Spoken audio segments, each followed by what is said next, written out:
اعوذ باللہ من الشیطان الرجیم بسم اللہ الرحمن الرحیم الحمد للہ رب العالمین وصلی اللہ علی محمد وآلہ الطاہرین اللہم صلی علی محمد وآل محمد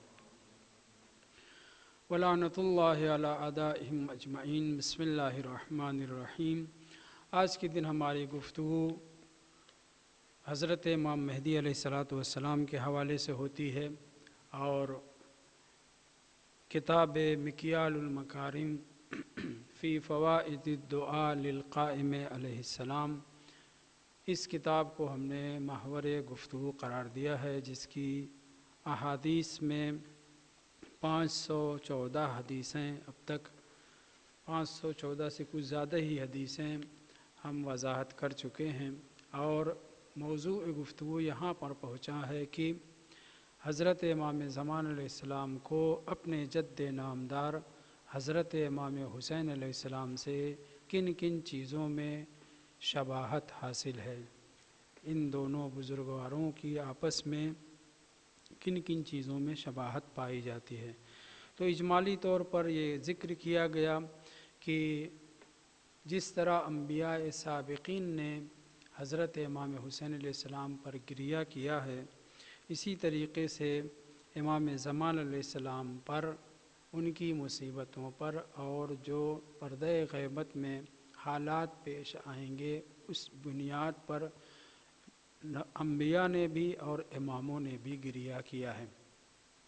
انہی گریہ میں سے ایک حضرت امام جعفر صادق علیہ السلام کا بے تحاشا گریہ کرنا، جبکہ ابھی امام کے دادا پردادا بھی پیدا نہیں ہوئے تھے، تب کی بات ہے، اس کا تذکرہ کریں گے۔ اسی طرح سے ایک شباہت یہ تھی کہ جس طرح سے امام حسین علیہ السلام نے دین اسلام کی تبلیغ اور دین کو بچانے کے لیے اپنا سب کچھ قربان کر دیا اور زیادہ اہتمام کیا دین کی تبلیغ و ترویج میں، اسی طرح سے امام زمان علیہ السلام بھی دین اسلام کو پابرجا کرنے میں اور تمام دنیا کے گوشے گوشے میں دین کی احکام کے نفاذ کے لیے کوشش کریں گے، سعی و تلاش کریں گے۔ یہ ایک قسم کی شباہت پائی جاتی ہے۔ اسی طرح سے بہت سی شباہتیں ذکر کی گئی ہیں، مصیبت کے حوالے سے، انصار کے حساب سے، اور ابھی بھی بعض شباہتیں بیان کرنا باقی ہیں۔ آج کے دن یہی درس جو آخری پھول کے عنوان سے گفتگو چل رہی ہے، آخری پھول چونکہ باغ رسالت کا یہ آخری پھول 12ویں امام علیہ السلام ہے، اس لیے اس درس کا عنوان آخری پھول بھی رکھا گیا ہے، اور الحمدللہ 3 جلد کتاب آخری پھول کے عنوان سے یہی شرح مکیال المکارم کی چھپ چکی ہے۔ امام زمان علیہ السلام کو جناب امام حسین علیہ السلام سے جو شباہتیں حاصل ہیں، ان شباہتوں میں سے ایک شباہت یہ ہے کہ شب معراج حضرت رسول خدا صلی اللہ علیہ وآلہ وسلم جب بارگاہ پروردگار میں تشریف لے گئے تھے، علیکم السلام، اور ساتوں عرش ساتوں آسمان سے عبور کرتے ہوئے سدرۃ المنتہا پر، اور سدرۃ المنتہا سے حجب النور تک قاب قوسین و ادنیٰ کی منزلیں طے کرتے ہوئے جب ہمارے نبی صلی اللہ علیہ وآلہ وسلم آخری حدود امکانی تک پہنچے، تو خداوند متعال نے اپنے نبی سے بہت سی باتیں کی ہیں۔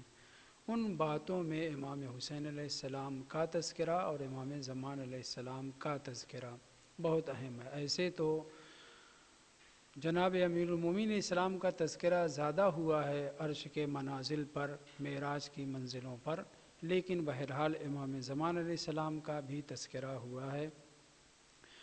جو تذکرہ امام زمان علیہ السلام کا رسول اسلام سے ہوا ہے، آج کی گفتگو کا محور وہی فقرات ہیں، وہی کلمات ہیں۔ عبارت اس طرح سے ہے کہ جب پیغمبر اسلام، یاد رہے کہ ہماری گفتگو کا محور کیا ہے، امام زمان علیہ السلام کو امام مہدی علیہ السلام سے کیا کیا شباہتیں حاصل ہیں۔ ان شباہتوں میں سے ایک شباہت یہی ہے کہ کائنات کا سب سے بڑا نبی قرب الہی کی سب سے اہم منزل پر، قاب قوسین و ادنیٰ کی منزل پر دونوں بزرگواروں کا تذکرہ کرتا ہے۔ امام حسین علیہ السلام کا بھی تذکرہ ہوتا ہے اور امام زمان علیہ السلام کا بھی تذکرہ ہوتا ہے۔ امام امیر المومنین علیہ السلام کا کثرت سے تذکرہ ہوا ہے معراج کی منزلوں پر۔ میں آپ کے سامنے بیان بھی کر چکا ہوں کہ اللہ نے جب جب اپنی بارگاہ میں رسول علیہ السلام کو طلب کیا، معراج ایک مرتبہ نہیں ہوئی ہے، متعدد بار، تب سب سے زیادہ جس چیز کا تذکرہ ہوا ہے وہ ولایت امیر المومنین علی بن ابی طالب علیہ السلام ہے۔ لیکن امام زمان علیہ السلام کے تذکرے میں یہ آیا ہے تھوڑا سی تمہید کے ساتھ کہ جب پیغمبر پہنچے، ادنو منی کی آواز ہے اور بالکل قریب پہنچ گئے قاب قوسین و ادنیٰ کی منزل پر، تو خطاب پروردگار اس طرح ہوا، یا محمد انت عبدی وانا ربک، تم میرے بندے ہو اور میں تمہارا پروردگار ہوں۔ تو کیا ساری کائنات اللہ کی مخلوق اور سارے لوگ اللہ کے بندے اور ساری عورتیں اللہ کی بندیاں نہیں ہیں؟ یقیناً ہیں، لیکن عبد خاص مراد ہے، چنندہ بندہ مراد ہے۔ خطاب رسول خدا سے، کیونکہ اکیلے وہاں پہ موجود ہیں، تو آواز قدرت آئی، انت عبدی وانا ربک، اے محمد تم میرے بندے ہو، میں تمہارا پروردگار ہوں، اور میں تمہارے ذریعے اپنے دین کو دنیا میں پھیلاؤں گا، اس کے احکام کو نافذ کروں گا۔ وہیں پر تذکرہ امیر المومنین علیہ السلام کا ہے، وہ عبارت یہ ہے، وَبِأَخِيقَ عَلِي خَلِيفَةً وَبَابًا، اور میں تم سے راضی ہوں، تم میرے عبد ہو، میرے نبی ہو، میرے رسول ہو، اور آپ کے بھائی علی آپ کے خلیفہ اور باب ہیں۔ خلیفہ تو واضح ہے کہ رسول خدا کی نیابت اور خلافت، لیکن باب کا مطلب کیا ہے؟ باب ایک اصطلاح ہے کہ ہر زمانے میں ہر امام کا کوئی خاص صحابی ہوتا تھا جو ان کے لیے باب کی حیثیت رکھتا تھا، یعنی کسی کو کوئی خاص بات کہلوانی ہو، سننی ہو، سمجھنی ہو، پیغام پہنچانا ہو، تو ائمہ طاہرین کے بعض اصحاب بہت زیادہ اہمیت کے حامل تھے، انہیں باب کہا جاتا تھا۔ دروازہ امام معصوم کا، جیسے وکلا، نیابت اور خلافت وغیرہ، ویسے ہی ایک عنوان تھا باب کا، کہ باب امیر المؤمنین، باب رسول خدا صلی اللہ علیہ وآلہ وسلم حضرت امیر المؤمنین علیہ السلام اور ان کی ساری اولاد ہیں۔ اس کے بعد اماموں کا تذکرہ ہوتا ہے، سر فہرست امیر المومنین علیہ السلام کا تذکرہ معراج کی منزلوں پر، لیکن امام زمان علیہ السلام تک پہنچتے ہوئے میں تمہارے ذریعے اور ان کے ذریعے، یعنی آپ کے جانشین رسول امیر المومنین کے ذریعے اور ان کی اولاد میں ائمہ کے ذریعے اپنے بندوں اور بندیوں پر رحم و کرم کروں گا۔ بےکا وبہی وبولدہی، آپ کے ذریعے اور امیر المومنین کے ذریعے اور ان کی اولاد کے ذریعے، ارحم و عبادی، میں اپنے بندوں کے اوپر رحم و کرم کروں گا۔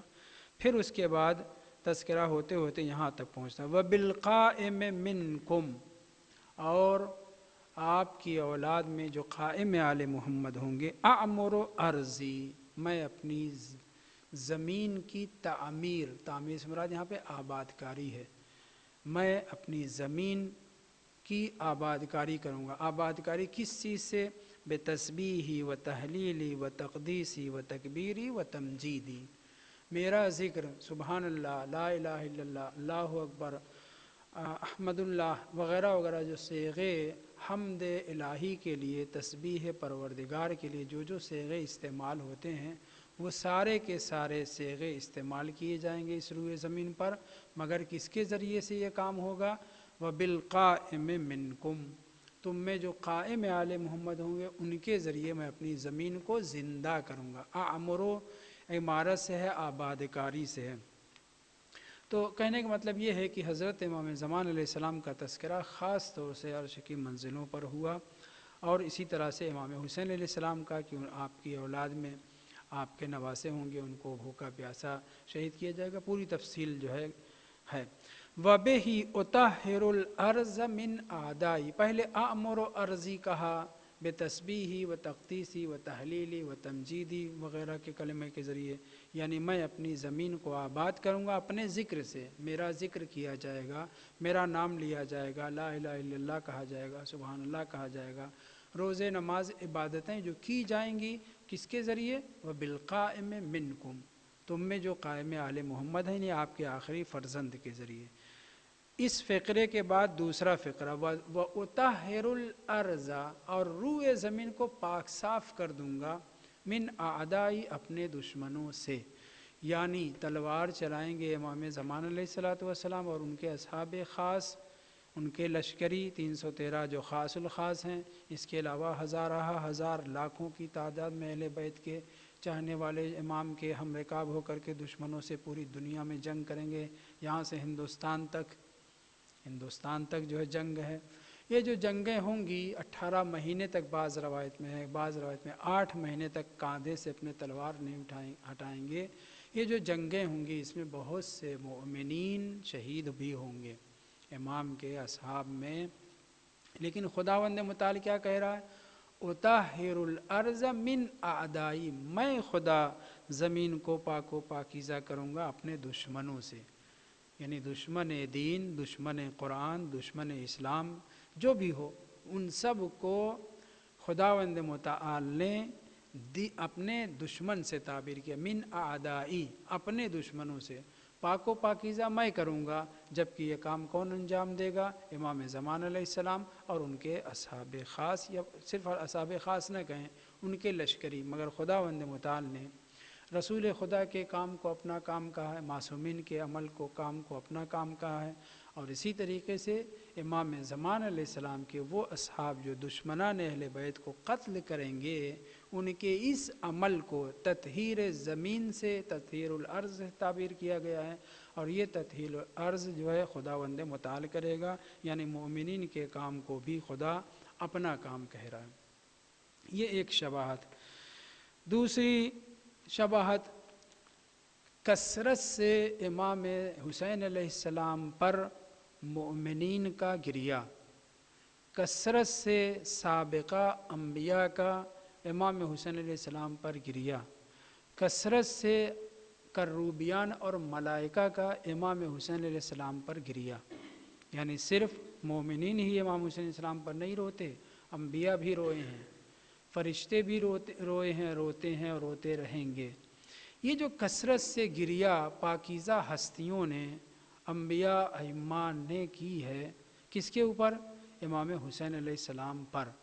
ایسے ہی گریہ، کثرت سے گریہ امام حسین علیہ السلام، امام زمان علیہ السلام کی تنہائی پر، بے کسی پر مومنین کرتے ہیں، فرشتے بھی کرتے ہوں گے، لیکن مومنین جو ہے ان کی غیبت میں رو رو کر کے ان کے ظہور کی جو دعا کرتے ہیں، اس حوالے سے بہت توجہ سے سنیں۔ امیر المومنین علیہ السلام، ایک مرتبہ میں یہ بیان کر چکا ہوں کہ بیٹھے ہوئے زمین پر چھڑی سے کورید رہے تھے زمین کو، ایسے چھڑی سے مارنا جیسے بیٹھے بچہ کھیل رہا ہو، خب بچے تو نہیں، ہم تعبیر نہیں کر سکتے، امام جو سوچتے جا رہے ہیں اور زمین پر ین کو تو نقطہ، یعنی وہی چھڑی مارنا اور ہاتھ مارنا۔ ایسے ہی بعض اماموں نے امام زمان علیہ السلام کو یاد کر کے گریہ کیا ہے، امیر المومنین علیہ السلام روئے ہیں، امام صادق علیہ السلام کا گریہ بھی میں ذکر کروں گا۔ ایسا گریہ کبھی اصحاب امام جعفر صادق علیہ السلام نے ایسا گریہ نہیں دیکھا تھا، نہ دعا کرتے ہوئے نہ کسی اور مصیبت و مشکلات میں، جیسا گریہ امام زمان علیہ السلام کے لیے امام صادق علیہ السلام رو رہے تھے، گریہ کر رہے تھے۔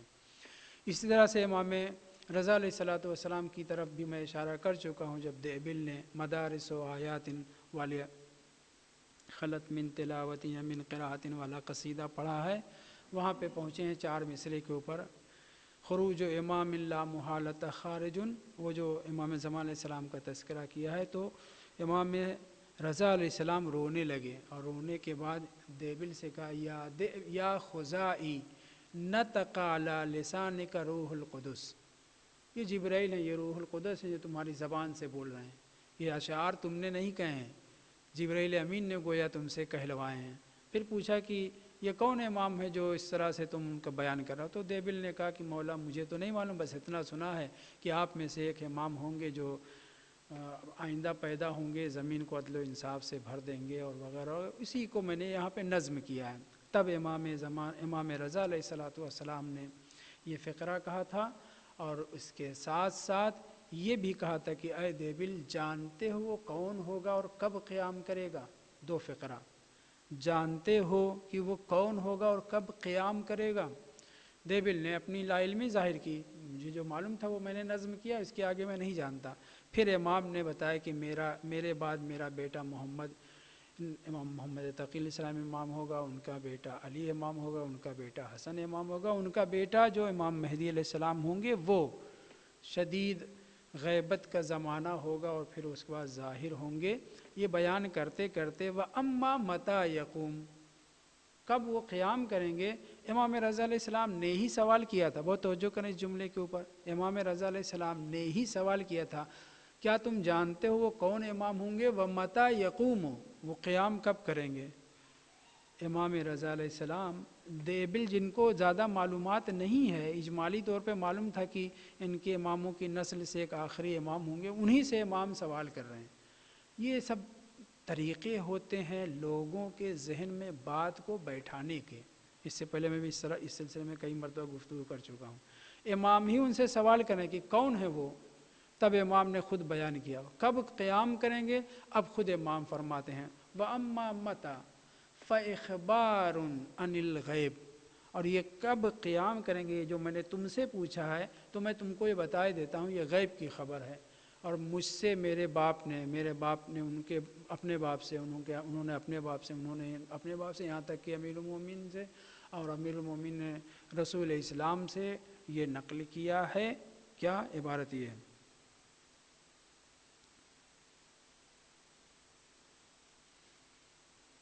کہاں چلا گیا؟ نہیں، وہ میں نے لکھا ہے، نقل کیا ہے کہ کب قیام کریں گے۔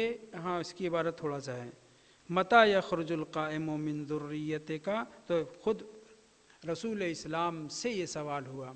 امام رضا علیہ السلام کی گفتگو چل رہی ہے کہ دیبل سے پوچھا، اور پھر خود ہی جواب دینے میں یہ کہا کہ یہ اخبار عن الغیب ہے، اور میرے آبا و اجداد نے سب نے منع کیا ہے۔ اور جب رسول خدا سے یہ پوچھا گیا متى يخرج القائم من ذریتک، اصحاب رسول خدا نے رسول خدا سے سوال کیا، رسول خدا پوری تفصیل بیان کر چکے تھے، متعدد مرتبہ امام زمان علیہ السلام کا تذکرہ کر چکے تھے، جیسے امام حسین علیہ السلام کا تذکرہ، ویسے امام زمان علیہ السلام کا تذکرہ کثرت سے انبیاء اور مرسلین اور سید المرسلین خاتم النبیین حضرت محمد مصطفیٰ صلی اللہ علیہ وآلہ وسلم نے کیا ہے۔ اور جب صحابہ نے پوچھا متى يخرج القائم من ذریتک، آپ کی ذریت سے یہ جو قائم آل محمد ہیں کب قیام فرمائیں گے، پیغمبر سے سوال ہوا، تو آپ نے کہا مثلہ کمثل، کاف نہیں ہے، مثل الساعۃ لا یجلیھا لوقتھا الا هو کب ثقلت فی السماوات والارض لا یاتی، کیا ہے، میں غلط نہ پڑھ دوں، لا یاتیکم الا بغتۃ، اس آیت کی تلاوت فرمائی۔ پیغمبر نے ایک فقرے میں بات ختم کر دی۔ اصحاب نے پوچھا یہ آپ کی ذریت سے جو قائم آل محمد ہوں گے کب خروج کریں گے، کب ظہور فرمائیں گے، کب زمانہ ان کا آئے گا؟ فرمایا مثلہ مثل الساعۃ، ان کی مثال قیامت کے مانند ہے۔ الساعۃ مراد کیا ہے؟ قیامت۔ جیسے قیامت لا تأتیکم الا بغتۃ، اچانک قیامت ہو جائے گی، ویسے ہی ہمارے قائم کسی کو معلوم نہیں ہے۔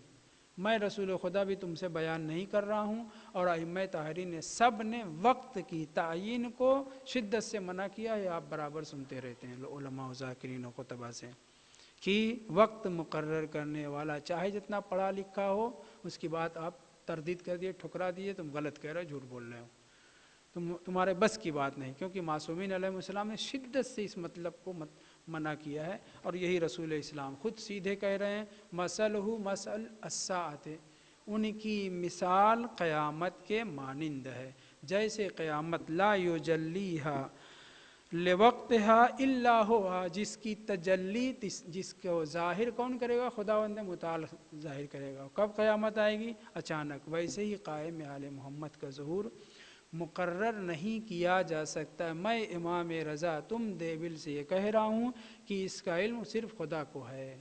لا یجلیھا، قرآن مجید کی آیت ہے، لا یجلیھا لوقتھا الا ہوا۔ قیامت کا جس طریقے سے کب آنا خداوند متعال صرف جانتا ہے، ویسے ہی دیوبل سے امام رضا علیہ السلام بھرے مجمع میں سارے قصیدہ سننے والوں سے امام نے کہا کہ امام زمان علیہ السلام کا ظہور متى یقوم، میں نے تم سے سوال کیا ہے لیکن میں ہی بتا رہا ہوں کہ اس کا علم صرف خداوند متعال کے پاس ہے۔ آئیے آتے ہیں اس مسئلے پر کہ امام زمان علیہ السلام کے لیے انبیاء روئے ہیں جس طریقے سے امام حسین علیہ السلام کے لیے روئے ہیں۔ مظلوم ناموں میں میں نے سارے انبیاء کا تذکرہ، تقریباً سارے انبیاء، وہ سارے انبیاء جن کا تذکرہ ملا کہ امام حسین علیہ السلام پر انہوں نے گریہ کیا ہے، امام حسین علیہ السلام کے سلسلے میں جو کتاب مظلوم نامہ ہے میں نے سب کو جمع کیا، کوشش کی ہے جمع کرنے کی۔ امام زمان علیہ السلام کے لیے امام رضا علیہ السلام روئے، امام امیر المومنین علیہ السلام نے گریہ کیا ہے، رسول خدا نے گریہ کیا، جناب سیدہ کے ایام شہادت ہیں، جناب سیدہ نے اپنے اس لال کو روک یاد کر کے یا مہدی کہا ہے، گریہ کیا ہے، مصائب میں آپ سنتے رہتے ہیں۔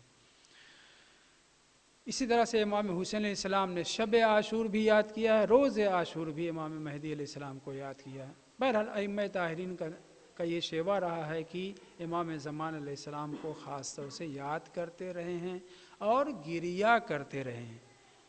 بحث یہاں پہ ہے کہ گریہ کا سبب کیا ہے اماموں کے لیے، جبکہ امام جو ہے ابھی پیدا ہوں گے، ابھی امام ان کے دادا پردادا بھی جو ہے وہ پیدا نہیں ہوئے ہیں، پھر کیسے یہ گریہ کر رہے ہیں؟ خوب جو آدمی جس کو چاہتا ہے وہ ہو موجود یا سامنے نہ ہو، اس سے محبت کا اظہار ایک کیا ہے، اس کے لیے گریہ کرنا یا اس کو یاد کرنا، اس کے قصیدے اور پڑھنا وغیرہ وغیرہ۔ امام رضا علیہ السلام کو میں نے تذکرہ کیا کہ دیوبل کے موقع پر دیوبل کے قصیدہ پڑھنے کے اور بھی اس کے علاوہ بھی آپ کا بیان ہے، وہ میں آپ کے سامنے ذکر کر چکا ہوں کہ امام کھڑے ہو گئے تھے، سر پہ ہاتھ رکھا تھا اور دعا کی تھی۔ امام جعفر صادق علیہ السلام کی اس روایت پہ توجہ کریں۔ جناب مفضل ابن عمر، جناب ابو بصیر مرادی، جناب ابان ابن تغلب اور جناب ایک اور شخص نام میں نے کہیں لکھا ہے، میرا یہ چند شخصیتیں، ان شخصیتوں نے یہ بیان کیا ہے کہ ہم لوگ ایک ساتھ امام جعفر صادق علیہ السلام کی خدمت میں پہنچے۔ چاشت کا وقت، ناشتے کے وقت تھا، دن نکل چکا تھا، دیر ہو چکی تھی۔ اب جو ہم پہنچے تو ہم نے کیا دیکھا کہ امام مصلی پر بیٹھے ہوئے بہت تیز گریہ کر رہے ہیں، بے تحاشا، جسے ہم لوگ نہیں بولتے داڑھے مار کر کے رونا، ویسے ہی خوب تیز رو رہے ہیں۔ یہ روایت میں پہلے آپ کے سامنے پڑھ چکا ہوں، تفصیل ہے میں صرف چند فقرے کے اوپر کہ غیبت امام زمان علیہ السلام میں کیا مومنین کو مصیبتوں کا سامنا ہے، اس کے اوپر توجہ رہے کہ امام حسین علیہ السلام کے زمانے میں چاہنے والے تو دور دراز علاقوں میں بہت تھے، لیکن جان قربان کرنے والے، مر مٹنے والے مخصوص افراد تھے۔ ایسے امام زمان علیہ السلام کا نام لینے والے دنیا میں بہت ہیں، مگر ان کے لیے مر مٹنے کا جذبہ اور حوصلہ رکھنے والے کم ہے ان کی تعداد، اور آئندہ اور بھی کم ہوگی۔ آئندہ اور بھی امام مہدی علیہ السلام کی امامت پر باقی رہنے والوں کی تعداد اور بھی کم ہوگی۔ یہ لوگ اصحاب پہنچے، ابان، مفضل ابن عمر، صدیر سیرفی جو ناقل ہیں واقعے کے، اور ابو بصیر، یہ 4-5 بڑی شخصیات پہنچے تو امام کو دیکھا کہ بے تحاشا رو رہے ہیں۔ بعض دوسری روایتوں میں ہے، یہاں پہ اس میں نہیں جو میں بھی پڑھ رہا ہوں، کہیں دوسری جگہ دیکھا تھا کہ یہ لوگ بھی پہنچنے کے بعد امام کو روتا دیکھ کر کے خود بھی رونے لگے، کیا سبب ہے نہیں معلوم، رو رہے ہیں، یہاں تک کہ امام سے گفتگو ہوتی ہے اور وہ لوگ جب امام سے سوال کرتے ہیں کہ مولا اتنی تیز رونے کا سبب کیا ہے، کیا وجہ ہے، تب امام پہلے اجمالی طور پر بیان کرتے ہیں کہ آج صبح میں، اور صبح ہی کا وقت تھا لیکن اور پہلے، کتاب جفر دیکھ رہا تھا۔ امام امیر المومنین علیہ السلام کی وہ کتاب جو کتاب الجفر کے نام سے، جفر احمر، جفر ابیض، بہرحال وہ دیکھ رہا تھا، اس میں دیکھ رہا تھا کہ ہمارے قائم کا ان کی ولادت، ان کی غیبت، ان کی طول غیبت اور ان کے سلسلے میں شکوک و شبہات کا میں مبتلا ہونا وغیرہ وغیرہ سب دیکھ رہا تھا۔ امام نے باقاعدہ سیدی سیدی کہہ کے گریہ کیا ہے۔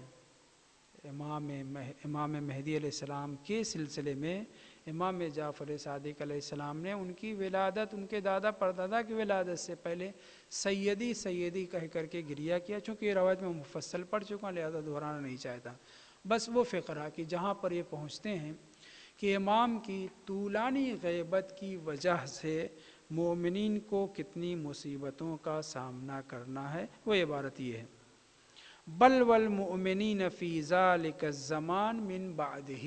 امام زمان علیہ السلام کی غیبت کے بعد ان کی غیبت میں، زمانہ غیبت میں مومنین کی بلائیں، مومنین کے اوپر مصیبتیں جو آئیں گی اس کو میں سوچ کر کے دیکھ کر کے گریہ کر رہا تھا۔ وَتَوَلُّدِ الشُّكُوكِ فِي قُلُوبِهِم مِّن طُولِ غیبتہ، فی قلوبہم، غیروں کی بات نہیں ہو رہی ہے، سنیوں کی، سلفیوں کی، وہابیوں کی، مخالفین کی کلن بات نہیں ہو رہی ہے، اہل بیت کے چاہنے والے شیعوں اور مومنین کی بات ہو رہی ہے۔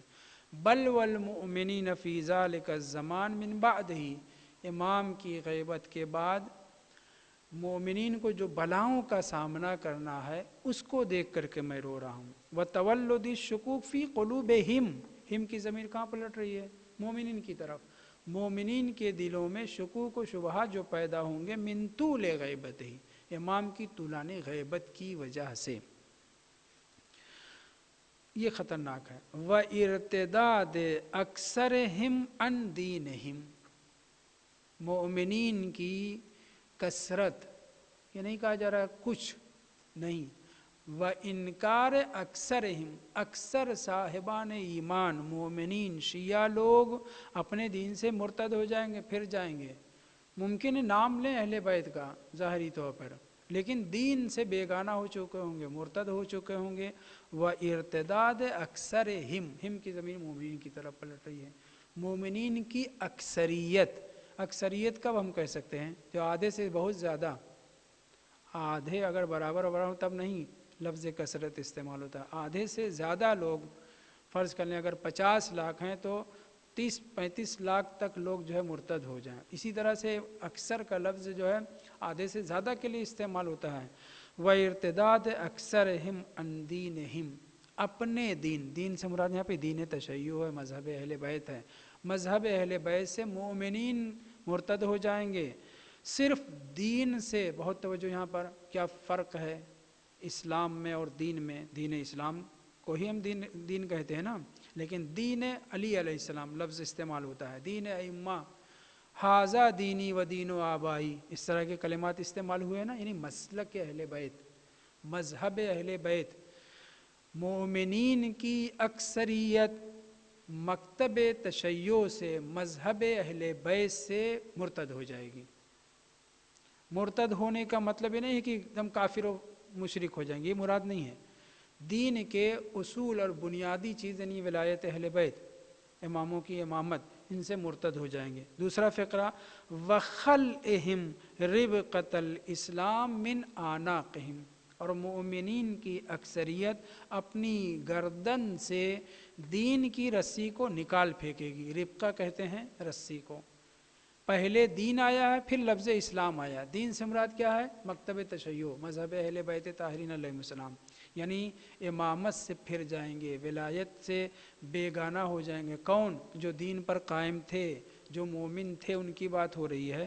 وَخَلْئِهِمْ، خلع یعنی خلا تو آپ نے سنا ہے نا، طلاق خلا یعنی اتار پھینکنا، نکال دینا، ان اعناقہم، اپنی گردنوں سے نکال دیں گے، کیا چیز کو؟ ربقۃ الاسلام، اسلام کی گانٹھ کو، رسی کو، گانٹھ کا بھی لفظ ہے ربقۃ الاسلام، جس رسی کو خداوند متعال نے، جس بندھن کو خداوند متعال نے قرآن مجید میں ہر انسان کے لیے لازم قرار دیا ہے۔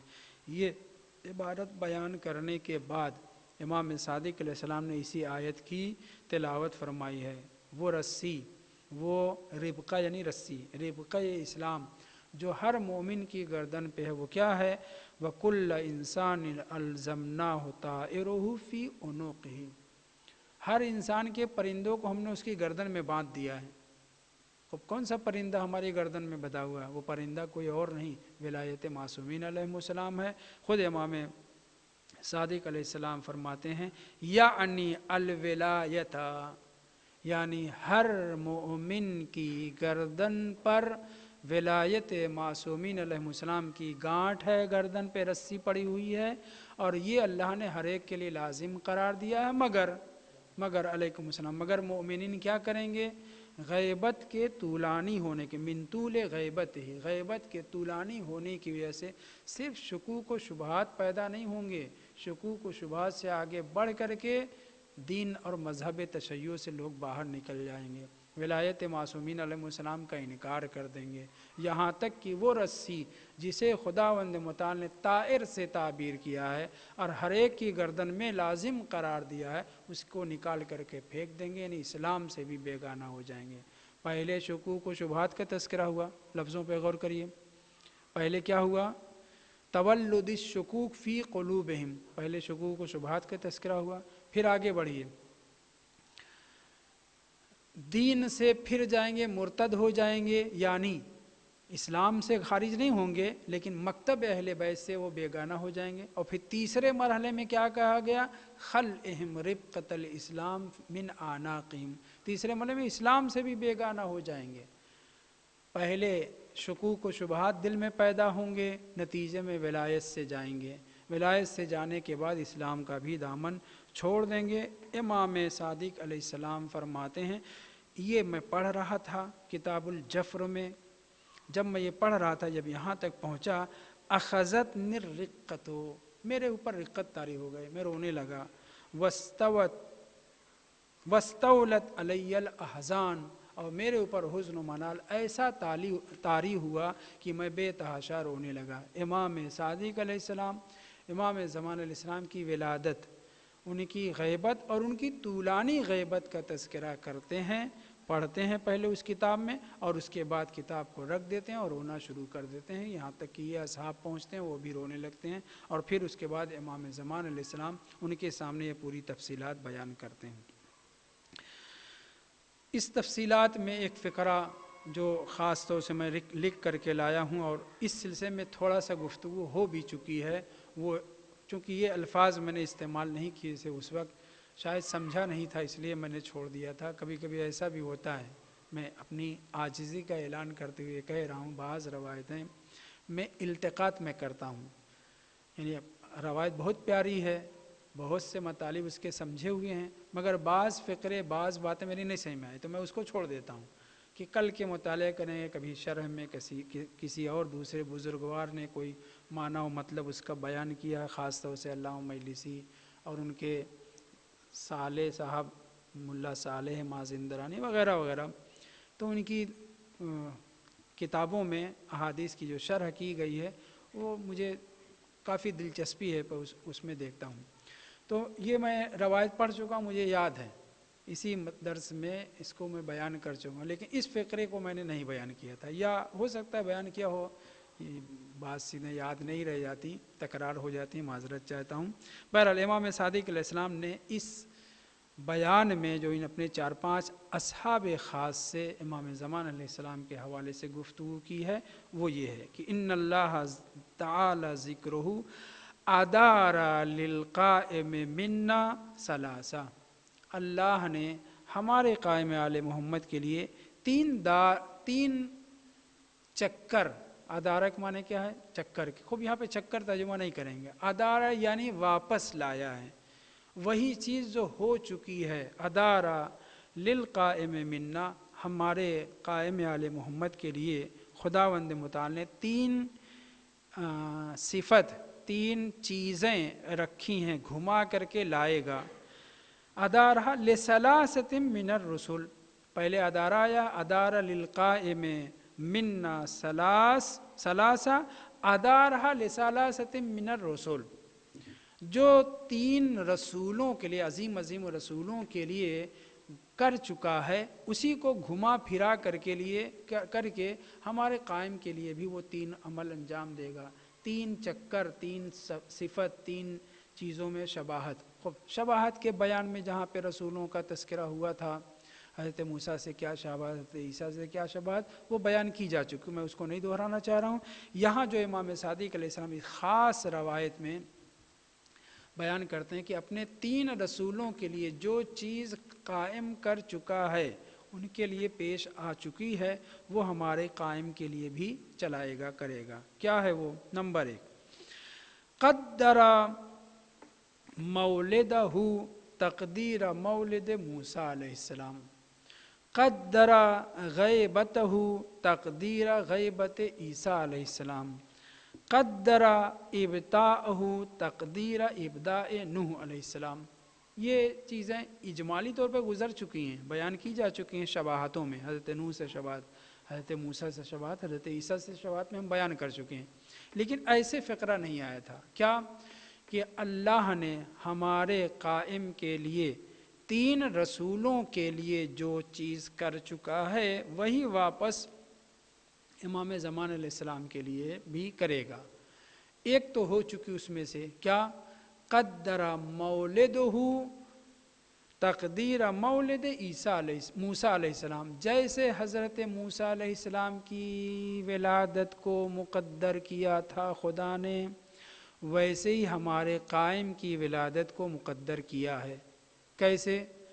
ان کی ماں کا حمل ظاہر نہیں ہوا، دشمن قتل کرنا چاہ رہے تھے بنی اسرائیل، کیا نام، فرعون ان کو قتل کرنا چاہ رہا تھا، ان کے در پہ تھا. منجموں نے جو بیان کیا تھا 70,000 بعض روایت میں کچھ کم ہے، 20,000 یا 24,000 کی روایت بھی ہے. بہرحال ہزار بچے فرعون نے قتل کرائے تاکہ حضرت موسیٰ پیدا نہ ہوں، ہے نا؟